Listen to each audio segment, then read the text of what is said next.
Very candid confession from singer Michael Buble. He says that when his son Noah was born just a few weeks ago, it wasn't love at first sight. ABC's Juju Chang has more.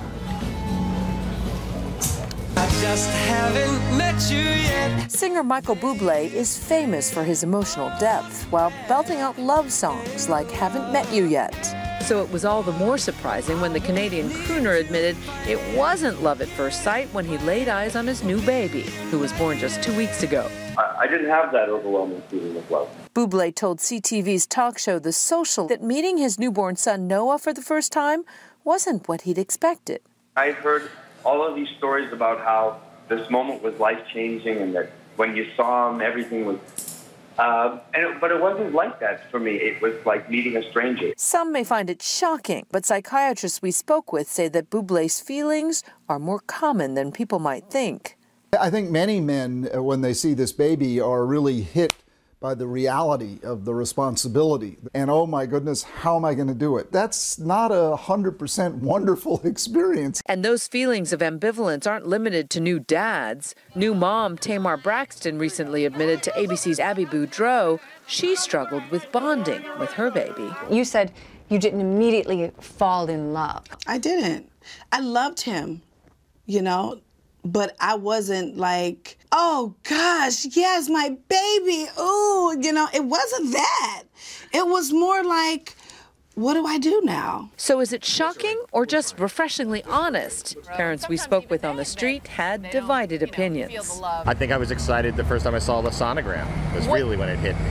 So it was love at first sight at the sonogram? Absolutely. Most men cannot really relate with their babies until they can start verbally speaking. Is it fake to say, oh, love at first sight, I fell in love at first glimpse? No, I'm sure that most men say they are in love all the time without actually meaning it. So why should it be any different when it's a baby? For Good Morning America, Juju Chang, ABC News, New York. Okay, a guy said that. A guy said that. No one else. He said it. Here to discuss perhaps the troubles men have with bonding.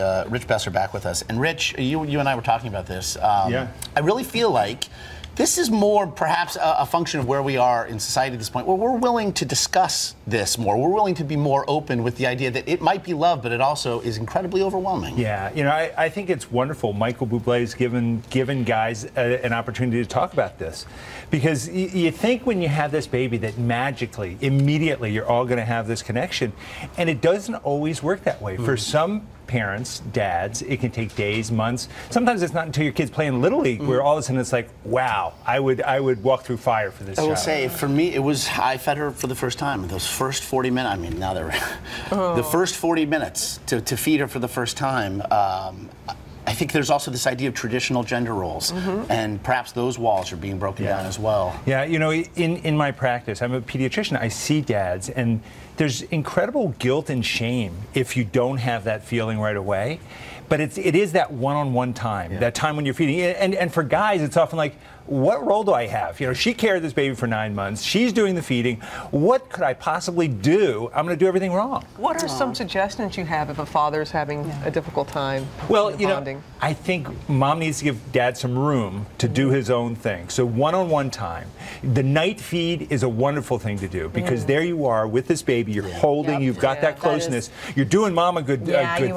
But it's also you're learning to interact in your own way. Dads and moms don't hold their babies, don't cuddle in exact same way. And it's not that one's right, but you need that space to develop it. And if you take that time, you're gonna develop that bond. And it's gonna come. It's gonna come. Hang on. I'm so glad we're talking about it. You know, there are probably a lot of people who feel this way, but they don't say anything. They're afraid to talk about it. I know. It's okay. It's okay.